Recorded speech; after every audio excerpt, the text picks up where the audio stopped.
1절로 6절까지만 보겠습니다. 그러므로 주의 제수된 내가 너에게 권고하니 너희가 부르심을 받은 그 부르심에 합당하게 행하되 모든 겸손과 온유와 오래 참음과 사랑 가운데서 서로 용납하고 화평의 띠 안에서 성령의 하나됨을 지키도록 열심히 노력하라. 너희가 너희를 부르시는 한 소망 안에서 부르심을 받은 것처럼 한 몸과 한 분 성령이 계시니 한 분 주여 한 믿음이며 한 침례이고 한 분 하나님 곧 모든 것의 아버지시니 그분은 모든 것 위에 계시며 모든 것을 통하여 너희 모두 안에 계시느니라.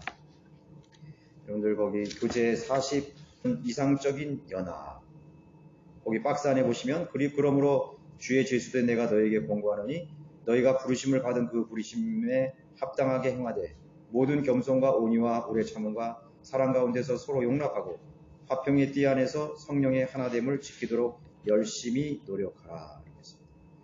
1번 그리스도인은 고귀한 부르심의 상을 위하여 하나님으로부터 부름받은 사람들이다. 이렇게 말하고 있습니다.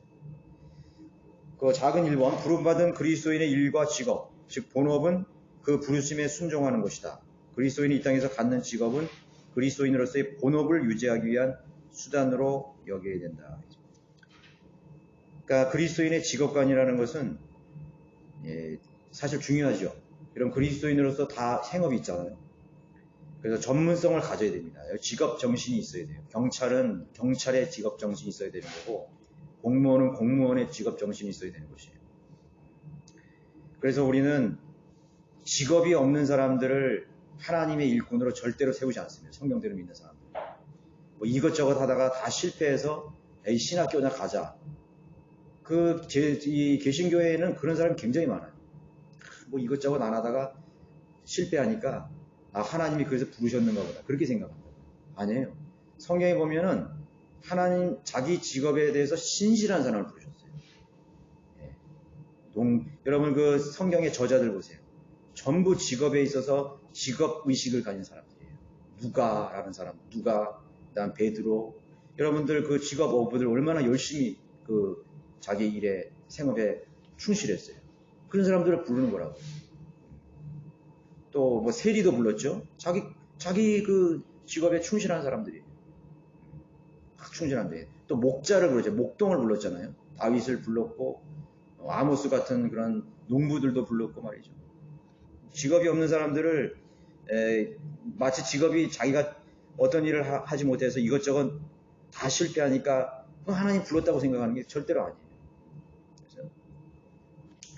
그래서 그리스도인들은 전문성을 가져야 되고 성실한 자세가 필요한 것입니다. 그래서 사람을 의식하지 말고 하나님 앞에서 하는 것처럼 신실하게 일을 하자고 제가 지난 시간에도 종의 의무에 대해서 책무에 대해서 얘기했잖아요. 종. 주인에게 복종하고 순종해야 되는 것입니다. 그래서 우리가 어떤 직장을 다닐 때도 그렇게 투철하게 해야 되는 거예요. 자, 그럼에도 불구하고 우리 생활의 구심점은 그리스도를 기쁘시게 하는 일이에요. 우리가 직업에 있어서 전문성이나 신실성을 가져야 되지만 우리가 그것을 내 초점을 맞춰서는 안 된다고. 하나님을 기쁘시게 하고 그분의 부르심의 목적의 의미를 가져야 된다는 것이에요. 그제 가는 것이에요.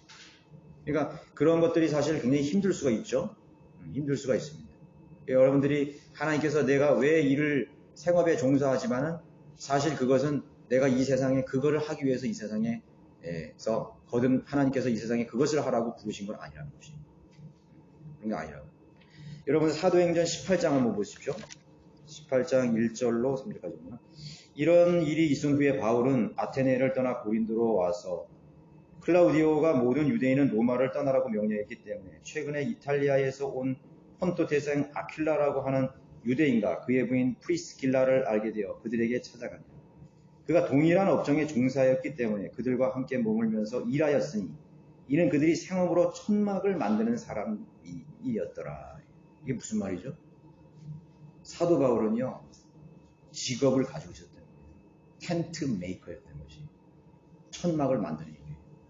그래서 바울은요 한 번도 지옥교회에 가가지고 선교호응을 모금을 하지 않았어요. 오히려 보내오려는 걸 가지고 데살로니가 교인들의 나한테 보내지 말고 모아놓다가 부재에 쓰라 그런 것이. 그럼에도 불구하고 바울의 사역을 사랑하는 사람들, 바울을 사랑하는 사람들이 헌금했겠죠. 그렇지만 바울은 그들에게 그런 것에 대해서 의지 안 했다고요. 하나님께 기도하고 또 자기가 손수 천막을 만드는 일을 하면서, 그러니까 여기 지금 아킬라하고 브리스기라를 만나게 된 건 뭐예요? 자기 직업에 있어서 동업을 하는 사람으로 만나게 돼가지고 동역자가 된 거예요. 신실한 동역자가 된 거예요. 지금 우리 직업을 이렇게 나눌 때 목사도 하나의 직업으로 이렇게 분류를 시킨다. 그거 잘못된 거예요. 목사는 직업이 아니라고요. 먹고 살기 위해서 하는 일이 아니라고요. 그러니까 목사가 먹고 살기 위해서 목사를 하게 되면은 성경을 버리게 되는 거예요. 사람을 두려워하게 되고 돈을 신뢰하게 되고, 그죠? 사람이 다 돈으로 보이는 거예요. 그러니까 어떻게든지 헌금을 많이 내게 해서 자기가 먹고 살아야 되잖아요. 어떻게든지 사람 끌어모으려고 한다고. 그러니까 그러다 보니까 사람의 비율을 맞추게 되죠. 성경대로 하지 못해요. 성경대로 했다가 다 떠나가는데 막 설교도 막 책망하고 죄를 지적하고 막 지옥 얘기하고 말이죠. 바른 성경 얘기하고 뭐 잘못된 거 딱 지적하고 그러는데 사람들이 좋아하겠어요? 다 떠나간다고. 그러니까 오늘날의 이런 이 제도화된 교회들, 개신교회들이 그 목사도 하나의 그런 직업으로 먹고 살기 위한 그런 수단으로 생각하기 때문에 성경적인 사역을 하기가 힘들어 버려요. 그런데 이상한 것은요, 바울이 천막을 만드는 사실 그 어려운 일이거든요. 여러분 그 텐트 만드는 일이 얼마나 힘들겠어요. 아주 중노동이죠. 터프한 일이죠. 그런데도 바울은 자기 서신서 가운데서요, 자기 생업에 관한 이야기를 그렇게 많이 안 했어요. 바울은요, 자기 생업을 하기 위해서 이 땅에 오는 게 아니에요. 근근하게 먹고 살기 위해서 이 땅에서 버티는 게 아니에요. 하나님께서 부르신 일들을 위해서 그 생업에 종사하는 거예요. 우리도 다 마찬가지예요. 저도 일 있잖아요. 저도 일 있지만은 저는 그 일들을 위해서 하는 게 아니에요. 하나님의 부르심을 따라서 하는 거예요. 여러분도 다 마찬가지라고요. 여러분들 하나 생업을 하지만 여러분들 하나님께서 부르신 이유는 다른 목적이 있다고. 하나님의 부르신 그 영적인 일을 위해서, 그게 그리스도인들의 본업이라는 사실을 우리가 배워야 되는 것이에요. 그 한 예로서 그 스파이들 보세요. 여러분 스파이들은 어떻게 하냐면 굉장한 계획을 가지잖아요. 교육을 이렇게 막 훈련을 받고 교육을 받아가지고 그 상대편 적국에 들어가가지고 어떤 직업을 갖는다. 거기 터전을 받는 거예요. 어떤 사람은 결혼까지 해요. 결혼을 하고 거기 터전을 다 받고 거기 생업도 갖고, 그 전에 여기 북한으로 간첩 활동하다가 넘어간 사람들 중에는 그 사건 하나 있었죠. 왜 판문점에서 옷 다 벗고 왜 70년대인가 막 다 홀랑 다 벗고 간 사람 있잖아요. 국민인데 어디 교수인데 그 사람이 간첩이었대요. 간첩. 그러니까 그 사람은 공부를 해서 교수가 된 거예요. 그러니까 자기가 이 남한에 내려와서 진짜 목적은 교수가 되는 게 아니야. 근데 교수가 되기 위해서 얼마나 여러분이 힘들었겠어요. 얼마나 많은 시간과 많은 그런 시간을 열정을 투자했겠어. 그러나 자기의 목적은 그 북한의 그런 지령, 그 김일성 수령의 그런 부르심, 그것도 부르심이죠. 그 부르심을 위해서 자기가 이 생에서 감적 활동을 한 예로. 그러니까 우리가 그전에도 뭐 2차 대전 때도 그랬고 또 지금도 마찬가지예요. 그런 스파이들 보면은 러시아 스파이라든가 지금 여기 미국에서 러시아에 넘어간 스파이들 많다고요. 근데 몰라 그런지. 또 우리 모사드, 유대인 모사드들이 정말 이 세계 각지의 나라에 쫙 포진되어 가지고 그 사람들이 거기에서 생업을 가지고 직업을 가지고 각계각층에서 그 자기 직업을 가지고 자기의 그런 목적을 수행했다고. 그 2차 대전 당시에 유대인을 핍박했던 그런 전범들을 찾아다녔다고 사람들이. 그 힘을 갖춘 사람들도 아르헨티나에서 잡았잖아요. 모사드들이. 그러니까 아주 굉장한 그런 목적 의식을 가지고 있었다는 거죠. 그러니까 그리스도인이 바로 그거예요. 그리스도인은 이 지상에 파송된 선교사들이라고. 엄연히 보면 선교사, 대사들이라고 했잖아요. 대사들. 그래서 우린 그런 우리가 직업과 하나님의 부르심에 있어서 그런 생각을 가지고 있어야 되는 거죠. 가지고 있어야 된다. 어떤 사람들은 이거 직업 다 버려 뭐 그렇게 하면서 그 전임 사역만 하나님이 일은 아니에요. 바울 사도도 직업을 가지고 있었잖아요. 두 번째, 성경을 신뢰하고 그 진리를 따라 살고자 하는 그리스도인은 구원받지 않은 자들이 대수롭지 않게 여기거나 심지어 미덕으로까지 여기는 잘못과 죄들을 그냥 지나치거나 참아내기 어렵다. 이것이 바로 성별된 생활의 이유인 것입니다. 우리가 하나님께서 우리를 거룩한 백성이요 또 교회로 부르셨을 때는 성별하라고 그런 거예요. 우리에게 거룩한 구별을 하라는 거죠. 우리가 배교한 교회에서 나오는 거 성별이죠. 그것도 거룩한 구별이에요. 그럼 배교한 교회에서 바른 성경이 없고 바른 진리가 없고 성경대로 하지 않는 교회에서 구별하는 것도 참을 수 없어요. 참겠어요? 그러니까 그런 사람들이 여러분 한번 생각해 보세요. 여러분들이 막 술 마시고 막 춤추고 고고장 가고 막 노래방에서 흥청망청 놀고 여러분 그거 한번 따라다녀 봤을 때 야 이거 참 내 생활에 참 너무나 즐겁다 이거예요. 그러면 그 사람은 아직 성별 안 된 거예요. 그런데 내가 그런데 이렇게 어울리고 다니다 보니까 내 영이 막 괴로운 거야. 내 혼이 막 괴롭고 내가 여기 있어야 될 자리가 아닌가. 그러면서 그 사람은 하나님의 자녀로서 성령님이 여기서 근심하는 거예요. 신음하는 거예요. 성령님이 괴로워. 그래서 내 영이 괴로운 것이. 그래서 내가 그걸 참기가 힘든 거지. 내가 그거를 참아주기가 힘든 거예요. 그래서 거기서 분리하는 거예요. 뛰쳐나오는 거죠. 더 이상 그런 사람들과 어울려 다니기를 원하는 거지. 내가 그 사람들을 만나는 이유는 뭐냐면 복음과 진리를 전파하기 위해서 만나는 거예요. 복음과 진리를 전파하기 위해서. 아까 제가 스파이 얘기도 했는데 그런 거라고요. 그래서 우리가 유유상종이란 말이 있죠. 같은 부류끼리 모이게 되어 있어요. 어둠의 자녀들이기 때문에 죄를 즐기는 거예요. 죄를 즐긴다고. 그렇기 때문에 그런 죄를 즐기는 어둠의 자녀들은 그거를 일락으로 생각하고 뭐예요? 그런 자리에 갈 수가 없는 거죠. 여러 가지 취미생활, 모임, 유흥, 취향들 있죠. 음주하고, 쇼핑하고, 육신적 흥미를 따라 사는 그런 가치관 있죠. 구경하고, 그런 거죠. 그러나 우리는 성도들과, 거룩한 하나님의 사람들과 교제하고 연합하는 것을 더 즐거워하는 것이에요. 더 즐겨한다. 그렇게 돼 있어요. 그게 자동적으로. 그래서 우리 성경대로 믿는 교회는 성경대로 믿는 사람들까지 또 모이는 거야. 계속 성별하는 거야. 세상에서 우리가 교회로 또 성별되었죠. 또 어떤 사람은 선교단체도 했죠. 근데 거기 성경대로 하지 않아. 그걸 참아내기 힘들어. 그러니까 또 성별하죠. 교회의 역사라는 건 성별의 역사예요. 그 교회가 부패하면은 또 성별해서 성격적으로 실행하는 거예요. 그게 성별이에요. 예. 그래서 우리는 마지막 종착지로 여기고 왔다고요.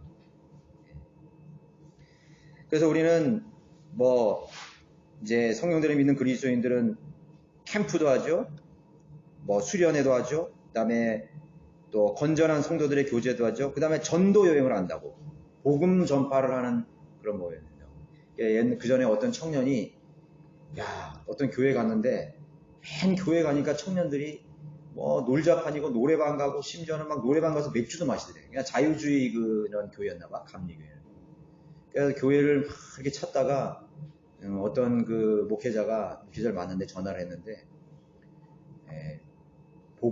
청년들이 복음을 전하는 그런 청년들이 있는 곳으로 가라 해요. 그래서 성경대로 믿는 교회가 와가지고 그 청년들이 하는 모임이 보니까 거리 설교하러 다니고 구경하러 다니고 순회 선교를 하러 다니고 참 얼마나 기쁜지 몰라요. 그러니까 그 사람은 구원받은 사람이에요. 그 소중하게 여기는 사람이에요. 너무 좋은 거예요, 그게. 그것이 바로 우리가 성별된 그리스도인의 모습이죠. 성별된 그리스도인의 모습. 아름다운 영과 진리로 경배하는 교회에 또 참여하고 그러죠.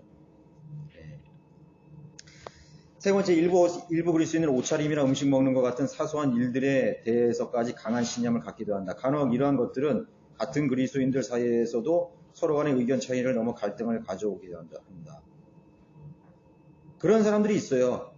이거는 이런 것들을까지 하는 사람은 좀 약간 뭐랄까 선을 넘은 사람이에요. 옷차림이 나하고 다르다 이거죠. 먹는 것이 다르잖아요. 사소한 일들. 이런 사소한 일 때문에 실족하는 사람도 있어요. 그리고 자기가 가지고 있는 자기 기준을 다 가지고 있으면서 다른 사람들이 그걸 강요하는 거예요. 그리고 다른 사람을 그거를 또 정죄해 버리는 거죠. 그건 아닌 것이죠. 그런 걸 의미하는 게 아니에요. 우리는 같은 영과 같은 믿음으로 모였지만은 또 개성과 스타일이 다 달라요. 그렇잖아요. 그죠? 다 다른 거라고요. 그렇기 때문에 그런 거는 조금 우리가 사소한 부분에 대해서는 우리가 이해해주고 기다려주고 또 인내해줄 필요가 있는 것입니다. 인내할 필요가 있는 것이죠. 의견 차이, 서로 간의 의견 차이 같은 것도 마찬가지예요. 성경에 우리가 성경을 보는 의견 차이들도 있을 수 있죠. 각자 우리가 뭐 묵상을 하다가 공부를 하다가 의견 차이가 있어요. 서로 한번 그거를 나눠 보는 거예요. 아, 그럴 수도 있겠구나. 그게 뭐 크게 뭐 이상한 교리론 이렇게 왜곡되거나 그러지 않는 한은 한번 생각해 볼 필요 있다 이거죠. 그렇게 할 수 있다는 거죠. 하지만 화평의 띠 안에서 성령의 하나됨을 지키기 위해서는 다른 동료 그리스도인들을 대할 때 겸손과 온유와 오래 참음을 지녀야만 한다는 사실을 잊어서는 안 된다. 성숙하고 영적인 그리스도인들은 다른 지체들의 눈높이를 맞춰주려고 하는 거지. 다른 사람의 눈높이를 맞춰. 그게 중요하잖아요. 그게 성숙한 사람이죠. 그러니까 영적으로 어린 사람이 수준 높은 사람을 맞추기 힘들잖아요. 불가능하잖아요. 그죠? 그러니까 성숙한 사람이 앉아서 낮게 해서 그 사람과 교제해 주는 거죠. 저도 이제 이런 수련회나 이런 데 가보면은 저는 사실 수련회를 가면은 교제를 많이 안 하고 있는 사람을 찾아다녀서 교제를 많이 하려고 해요. 이렇게 지역교회에서 처음 보는 사람들, 이렇게 잘 몰라가지고 이렇게 쭈삣쭈삣하고 또 그 다음에 조용히 혼자 이렇게 있고 아무도 다가가지 않는 거죠.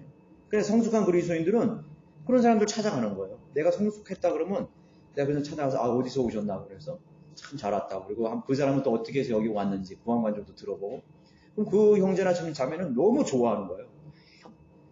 이렇게. 그것이 바로 그 사람을 이렇게 세워주고 또 눈높이를 이렇게 맞춰주는 것이죠. 그냥 막 자기가 선호한 사람끼리 만나서 그러면 결국은 그거는 성숙한 사람이 아니에요. 성숙한 성인들이 믿는 그리스도인이 아니죠. 그래서 보니까 성숙한 그런 그리스도인이 많아서 그런 분들하고 이렇게 형제자매들하고 교제하고 그런 것들이 굉장히 중요한 것입니다. 우리가 교회에서 와서도 우리가 모이는 것은 코이노니아라고 그러잖아요. 에클레시아라는 말은 이렇게 교제하는 것입니다. 교제. 교회의 의미하는 서로 교제하는 영적 교제가 일어나는 것이에요. 그래서 굉장히 상당히 중요한 것이 되겠죠.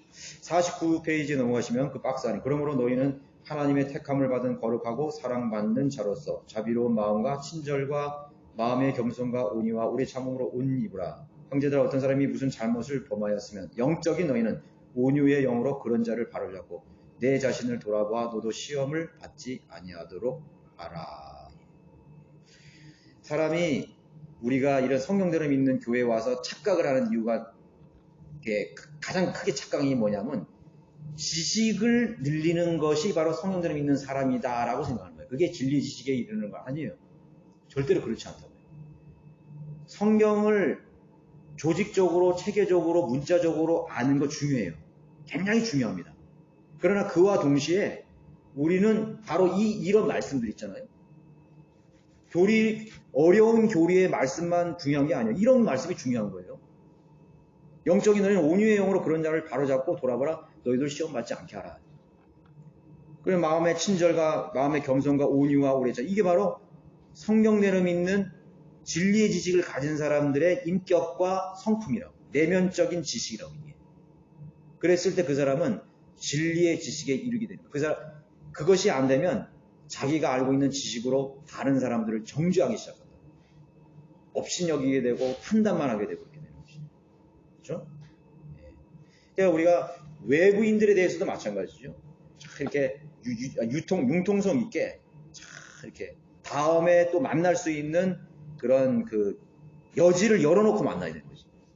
이렇게 물론 한 번 만나고 못 보는 사람도 있어요. 그럼 어쩔 수 없어. 그렇지만 우리가 많이 알던 사람들에게서는 그런 여지를 가지고 또 만날 수 있는 그런 지혜를 갖고 우리가 돼야 된다는 거죠. 아, 나는 아는데 너는 모르냐, 이런 거죠. 뭐 이렇게 하면서 하면 곤란하죠. 그러니까 한번 입장을 바꿔서 생각하면 진짜 자존심 엄청 상하는 거야. 예. 나는 그래도 장로였는데, 나는 그래도 집사였는데, 나도 30년 다녔는데. 그런데 갑자기 당신은 아무것도 모른다 이렇게 하면. 물론 아무것도 사실은 모르는 상황이에요. 목사도 사실은 점수를 줄 필요가 없어요. 구원받지 않는 목사들도 있어요. 그러니까 우리가 그 전에 그런 사람도 있었다고요. 막 자기 남편이나 아내가 핍박을 하니까 너는 마귀야. 그럼 끝난 거예요. 그럼 그 이후에는 대화가 안 돼. 당신은 마귀야. 그렇게 되면 그게 다른 거죠. 그래서 우리는 이제 온유한 영으로 오늘 바로잡고 이렇게 해야 됩니다. 겸손과 온유함으로 이렇게 인도할 수 있도록 이렇게 해야 되는 것입니다. 성령 하나님께서는 교회 구성원들을 구원하셨고 하나님께서 기뻐하시는 대로 그들을 그리스도의 몸 안에 두셨으며 그 안에서 그들 각자가 올바른 기능을 할 수 있도록 준비시키셨다. 우리가 하나님께서 이 교회 안으로 부르신 것은 할 일이 없는 사람이 단 한 명도 없어요. 다 자기가 할 일이 있다고. 그런데 이런 의식이 없는, 지체의식이 없는 사람은 남이 하겠지. 우리 목회자가 다 하겠지. 뭐 어떤 형제가 하겠지. 나 아니면 다른 사람이 하겠지. 이런 생각을 다 하는 거죠. 우리 뭐 직장이나 공동체에도 그런 생각, 그런 말 많이 하잖아요. 주인의식을 가지라고 하는 거예요. 교회가 사실은 그렇게 돼야 된다. 교회가. 그렇게 하나님께서 우리들을 준비시킨 것이에요. 그거는 사람들이 그렇게 말하는 것이지만 여기는 정말 하나님 말씀에 그렇게 우리를 명령하셨다고요. 지상의 종교들과의 차이점이라는 것은 위대하신 분의 뜻 가운데서 계획하시고 실행하시는 과정 속에서 우리가 불림받았다는 것이 예정되었다는 것이죠. 예정되었다는 거예요. 그래서 저도 생각해 보면은 내가 제도교회에서도 제도교회에서부터 기도를 많이 했는데 구원받고부터 저도 89년경에 이제 구원받고서 사실 기도 많이 했어요. 정말 성경을 알고 싶고 진리를 알고 싶어 했고 또 내가 복음을 전해야 되는데 어떻게 전해야 되는지 몰랐던 것이. 그래서 그때 한번 내가 하나님 앞에 나가서 진지하게 그렇게 한번 기도했었어요. 제가 복음을 전하려니까 내 육신의 체면이 자꾸 나오더라고요. 내 육신적인 위치가. 그러니까 그게 잘 안 되는 거야. 그래가지고 하나님께 내가 기도했어요. 하나님 차라리 내 눈을 멀게 해주십시오. 저는 그렇게까지 기도했어요. 왜냐하면 사람들이 육신을 보니까 못하겠더라고요. 솔직하게. 그래가지고 하나님 앞에 나 기도했어요. 하나님 내 눈을 멀게 해주세요. 근데 정말 하나님 자비하셔가지고 내 눈을 멀게 하시지 않았어요. 그때 내 눈을 멀게 했다니 어떻게 되겠어요? 맹인으로 그냥 살아야 되는 장님으로 살아야 되잖아요. 하나님께서 그 기도에 응답하셔서 진리를 알게 해주신 거예요. 그래가지고 지금도 그 기도에 응답하셔서 그러니까 복음을 열심히 아주 실컷 전하는 거야 지금. 너무 좋은 거예요. 언제든지 복음 전할 수 있고 내가 게을러서 그렇지 복음 전할 수 있으면 얼마나 전할 수 있다. 그러니까 하나님께서 그 기도를 정말 들어 응답해 주신 거죠. 그러니까 여러분들도 다 마찬가지예요. 하나님께서 여러분들 잘 계획해 주셔가지고 여러분들이 그때 하나님 앞에 가졌던 그 소원들 중에서도 성경적으로 하나님의 뜻에 합당하신 거를 하나님이 들으시는 거예요. 순수한 마음을 들으셔서 여러분들이 지금까지 하나님이 섭리적으로 이곳까지 참 바른 성경 만나게 해주시고 바른 진리 만나게 해주시고 정말 하나님 잘 섬길 수 있는 곳으로 여러분들을 넣어주셨다는 이 사역에 이 지역교회에 여러분 넣어주셨다는 거예요. 그게 얼마나 여러분 그게 복된지 알아요? 그거 모르면은 여러분들 행복한 사람이 아니에요. 내가 무슨 은혜를 받고 복을 받았는지를 모르게 돼요. 그래서 지옥교회가 없는 사람들은 하나님의 섭리적인 손길 가운데에서 살아갈 수가 없어요. 계획이 없어요. 지옥교회를 벗어나는 순간요, 그 사람이 영과 진리로 경배도 못 드리죠. 이게 모든 그런 구심점을 다 잊어버리게 되는 것이죠. 그 지옥교회를 이탈하는 사람이 한번 어떻게 지금 생활하는지를 보면 안다고. 그 사람들이 다 육신적으로 살고 그냥 자기 계획대로 사는 거예요. 자기 중심적으로 살게 되는 거죠. 그래서 지역교회가 를 중심적으로 내 생활이 잡히지 않으면 모든 생활들이 다 어긋나기 시작하게 되는 것이에요. 그래서 딱 성경 여기 보면은 다 지역교회 아니에요. 여기 보면은 여기 에베소서, 뭐 로마서, 데살로니가 전서, 빌립보 이거 저 뭐예요? 교회에 보내는 성령님의 서신 아니에요. 그러니까 그 지역교회 안에서 하나님의 사역이 되는 선교 단체가 아니라고요. 뭐 CCC나 IBF나 뭐 이런 백화패나 이런 게 아니라고. 그 사람들은 첫 번째 그 단추가 잘못 끼워졌어요. 선교 단체는 뭐 내비게이터나 이런 데서 첫 번째 단추가 잘못 끼워졌어요. 교회를 권위를 이렇게 무시한 거는 첫 번째로 비성경적이라고요. 그러니까 모든 성경들은 다 교회를 중심으로 메시지를 주시고 교회가 성령님이 교회에 말씀하시는 걸 들어야 되고 그렇게 하는 거잖아요. 거기서 그것을 중심으로 하나님께 사역을 선교도 지역교회 안에 로컬 처치 안에 있어야 되는 거예요. 선교 단체도 로컬 처치 안에 있어야 되는 것이에요. 지금 그게 아주 바뀌어버렸잖아요. 이렇게. 그래서 성경적 교회관과 유기적이고 살아있는 관계들을 잘해서 연합된 그런 인식을 가져야 되는 것입니다. 그리스도인들끼리 서로 대화할 때마다 매일의 일상 속에서 이 연합을 지켜나가야 한다. 화평에 뛰는 성령의 하나됨을 파괴하는 논쟁을 방지할 수 있고, 그러니까 무익한 논쟁을 피해야 되죠. 그것도 어떤 그런 갈등이 있으면 서로 교제를 통해서 풀어야 되는 거죠. 교제를 통해서 풀잖아요. 대화를 통해서. 갑작스럽게 발생할 수 있는 대립을 방지할 수 있다. 그래서 육신적인 상태가 되지 않도록 항상 기도로 무장하고 그렇게 우리가 교제를 해야 되는 것입니다. 성도들은 하나님께서 이미 확립하신 것, 곧 하나됨을 지켜나가야 된다. 거기 박스 안에 보시죠. 너희가 너희를 부르시는 한 소망 안에서 부르심을 받은 것처럼 한 몸과 한 분 성령이 계시니 한 분 주여, 한 믿음이며 한 침례이고 한 분 하나님, 곧 모든 것의 아버지시니 그분은 모든 것 위에 계시며 모든 것을 통하여 너희 모두 안에 계시느니라. 밑에 거기 설명 보시면요. 한 분 성령 외에도 많은 영들이 있고 많은 신들과 많은 주들이 있다. 고린도전서 8장으로. 거기 많은 신들이 있고 주가 있다 그랬죠.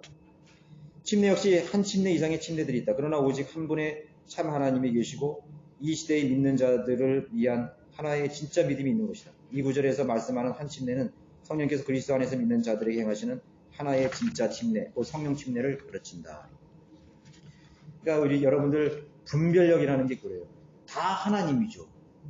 여호와 증인도 하나님이고 몰몬교도 하나님이고 이만희도 하나님이고 하나님의 교회도 하나님이고 장로교도 하나님이고 성결교도 하나님이고 그럼 누가 정말 하나님이에요? 칼빈의 교리도 있고 알민지움 교리도 있고 전천 무천년주의 교리도 있고 또 그다음에 뭐죠? 예. 그 굉장히 많은 그런 것들이 있는 거예요. 어떤 데는 물침례를 또 구원의 수단이라고 하고 말하기도 하고 그렇게 한다고요. 그럼 뭐가 그러니까 같은 단어가 맞다 그래가지고 어휘가 말이 같은 말이라고 해서 다 한 영이 아니라는 것이. 우리가 주님이라고 그러면 그 주님이 많다는 거죠. 신이라고 그러면 신들이 많다는 거예요. 그러니까 우리는 그 하나님을 말하는데 하나님 어떤 하나님이에요? 그 바른 성경과 바른 진리의 지식에서 계시하시는 그 성령 하나님을 그 안에 계시는 하나님, 그 안에서 역사하시는 성령님, 그 안에서 가르치는 침례, 그 안에서 가르치는 예수 그리스도. 그것이 바로 참 하나님을 발견하는 것이에요. 어떤 사람은 그런다고. 우리 교회도 성령대로 하고 있습니다. 우리 교회도 복음을 전하고 있습니다. 좋다 이거야. 그래가지고 그 사람은 그렇기 때문에 우리는 성령대로 믿는 교회다. 그런데 여러분 잘 알아야 되니까 몇 가지 성경적으로 실행한다고 해서 그 교회가 하나님이 세운 교회라고 착각하면 안 되는 거예요. 그러니까 그 사람들은 꼭 몇 가지만 가지고 얘기하는 거야. 우리는 복음도 전하고 뭐도 하고 뭐도 합니다. 그럼 그 서너 가지를 가지고 자기들이 성령적으로 믿는 교회라고 주장을 하고 그 사람들이 많이 거기 쏟아 넘어가는 거야. 우리 교회 목사님도 킹제임스 성경을 보시더라. 우리 교회도 복음을 얘기하더라. 우리 교회도 뭐를 하더라. 침례를 주더라. 그럼 그 외에는 다 비성경적인 거죠. 그 사람들은 거기에 다 빠져나가는 거예요. 그래서 사람들이 설교를 유튜브나 이런 데 보면 설교 엄청나게 많아요. 그런데 한 설교 딱 들어봤는데 너무 은혜스러워. 야, 이 교회 목사가 진짜, 진짜 이거 너무 은혜 받았다. 그 교회를 가요, 그 사람이. 그 한두 가지의, 그 사람에 대해서 한두 가지 그 설교를 들어보고 거길 간다고. 그 사람이 어떤 신학체계를 가졌냐, 이거예요. 어떤 성경적인 교리를 가지고 있냐. 그런 거에 대해서는 그 사람이 알아보려고 하지 않아요. 그래서 우리는 모든 것을 다 봐야 되는 거예요. 한두 가지 몇 가지를 가지고 실행한다고 해서 성경대로 한다고 하면 그 곤란한 것이. 그건 사람을 속이는 거지. 그렇게 해서 얼마나 많이 속인다는 것이. 그래서 그 교부들 철학 있잖아요. 옛날에 뭐 오리겐이라나 이그나시오나 폴리카피나 이런 사람들 보면은요. 그 사람들이 가지고 있는 그 주장하는 그 교리들 중에서는 한 30%는 성경적인 거죠. 그래서 우리가 공부를 할 때 폴리카피 가지고 있는 이 사람의 주장, 성경적인 주장은 한 너덟 가지는 맞아. 근데 다른 건 또 두서간이 틀렸어. 이그나티우스가 가지고 있는 몇 가지는 성경적인데 다른 건 틀렸어. 그런데 이 사람들이 가지고 있는 그 성경적인 것을 몇 가지는 가지고 있다 해서 이 사람이 성경대로 믿는 사람이라고 단정할 수 있느냐? 아니라는 거예요. 교회사에 보면 그걸 가르치고 있어요. 그래서 유세비우스 같은 경우도 배교한 신학자잖아요. 유세비우스. 근데 그 사람은요, 또 삼위일체는 믿은 거야. 아리안주의는 반대한 거야. 그 아리안주의하고 굉장히 싸웠어요, 굉장히. 그래서 우리가 보니까, 야, 이 사람 삼위일체를 주장하고, 그러니까 이 사람이 성경대로 믿는 사람인가 보다. 딱 그렇게 믿어버리는 거야. 아니, 그 사람은 무천년주의고, 후천년주의잖아요. 그러니까 그런 것을 가지고 하면 안 돼. 그래서 럭하임 목사님이 그런 걸 참 잘 우리에게 가르쳐 주고 있는 거예요. 그래서 럭하임 목사님의 책을 보면은 참, 뭐 이런 사람들까지 비평을 하고 있나. 이렇게 할 정도지. 야, 이렇게 훌륭한 사람들을 비평했나. 그런데 알고 보니까요, 뭐 그럼 예를 들어가지고 어거스틴 같은 사람들은 어마어마하게 많은 사람들을 죽인 장면이 있어요. 이 사람 말 한마디에 대해서 수십만 명이 죽은 사람. 그런데 그런 사람들의 그럴싸한 말 몇 마디를 가지고 와서 훌륭하고 거룩하고 하나님과 교제하는 사람이 그렇다. 오리겐 같은 사람들. 오리겐 같은 사람들은 실질적으로 자기를 거세한 사람이에요. 자기를. 그 얼마나 믿음이 좋아. 자기가 자기 스스로 자기 거세해버렸어요. 그게 믿음인가요? 성경 아니에요. 굉장한 믿음을 가진 것처럼 그걸 막 받든다고. 성수고. 하나님 말씀대로 살라고 그랬다고 그런 것처럼. 성경을 변개한 자고요. 그 사람 성경 변개한 사람. 오리겐의 헥사플라 6란 성경. 그게 70인형이라고 둔갑을 해서 나왔잖아요. 그런 사람이에요. 그래서 우리가 그런 부분들을 잘 봐야 된다고. 현대 우리의 교회들도 보면은 몇 가지 가지고 그 사람이 성경적으로 말을 하고 주장을 하고 한다고 해서 그 사람을 성경적인 사람이나 성경적인 교회라고 판단하면 곤란합니다. 그래서 마귀가 속이는 것이죠. 여기 한 성령이라는 거죠. 많은 침례가 있는데 어떤 침례가 진짜 침례인가요? 야, 성경이 많이 있는데 한 가지 성경만이 하나님 쓰신 성경이잖아요. 많은 교파가 있는데 하나님께서 분명히 참은 있을 거라고 분명히. 모두가 다 하나님이 안 쓰는 건 아닐 거예요. 그걸 우리가 찾는 거예요. 그죠? 그걸 찾는 거예요. 자, 그렇게 해서 이제 여기 그 말씀을 하고 있는 것입니다.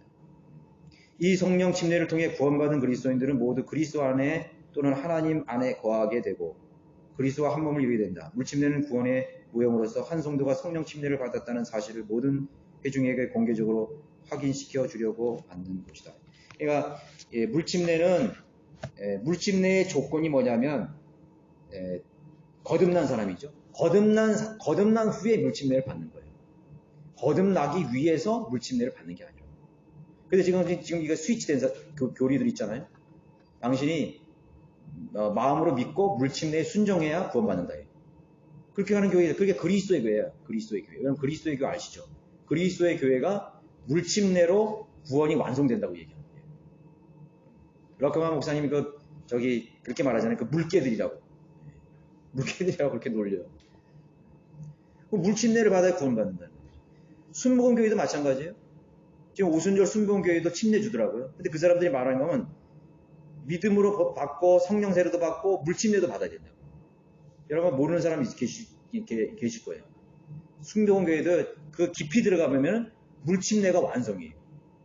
성령도 받고 다 받아. 성령 세례 받고 물침례를 받아야 돼요. 몰몬교 물침례 주한 죽은 자들을 위해서도 침례 받잖아요. 또 우리 형제교회 여러분 형제 브레드린 들어봤죠? 브레드린 위치만니 타 그 사람들이 굉장히 성령대로 믿는 사람들 유사성을 가졌어요. 많은 사람이 글로 왔어요. 많은 사람이 이거 쏘갔어요. 그런데 거기서 깊이 들어가 보면 구원의 조건이 뭐냐면 물침례. 그거는 처음부터 얘기를 안 해. 나중에 제일 나중에 다 속이는 거예요. 그래서 그 이단들이나 비성경적인 교리를 말하는 사람들 보면은요, 그 사람들은 마귀가 갖는 그런 방법을 가지고 있어요. 그게 뭐예요? 정말 중요한 거는 말 안 했다가 깊이 들어간 다음에 이제 나올 수 없을 장면이 되는데 그때 말해요. 신천지가 그렇게 가르치죠. 하나님이 그렇게 가르쳐요. 처음에는 이만희가 뭐 하나님이다, 예수다 그렇게 안 가르쳐요. 우리 그렇게 주장하지 않는다고. 뭐 그렇게 하면서. 그러나 점점 세뇌돼가지고 나중에 결국은 그 논리에 빠져서 결국은 스스로 이만희가 성령님이다. 재림 예수다. 그분이 바로 하나님과 똑같은 분이라고 인정할 수밖에 없는 단계를 만드는 것이에요. 그게 이단교리거든요. 그게 여호와 증인이고 그게 몰몬교고 그게 하나님의 교회고 신천지 같은 그런 곳이라고. 다른 데도 마찬가지죠. 그렇죠? 거기까지.